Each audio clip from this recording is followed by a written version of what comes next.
চলছে আপনার? আচ্ছা, আর কোনো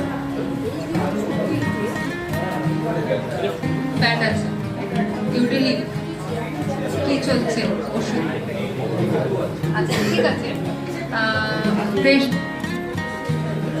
আচ্ছা, কিডনি সিস্টের জন্য আলাদা করে কোনো ডায়েট হয় না, ঠিক আছে? কিন্তু যেটা আপনার করতে হবে, সুগারের ক্ষেত্রে যেটা আমি বলেছি, আগেও বলেছি এখনো বলছি, সেটা হচ্ছে আপনার টোটাল সারাদিনের যে খাবার, সেটার কার্বোহাইড্রেট পোর্শন কতটা রাখছেন। কার্বোহাইড্রেট বলতে আমরা সেই খাবারগুলো বুঝি যেগুলো ভাত, রুটি, চিড়ে, মুড়ি, এই জিনিসগুলো, বা কর্নফ্লেক্স হতে পারে, ওটস হতে পারে। কর্নফ্লেক্সটা আমি একদমই খেতে বারণ করবো, কারণ ওটার গ্লাইসেমিক ইন্ডেক্স অনেক হাই, যেটা সুগার বাড়িয়ে দেবে।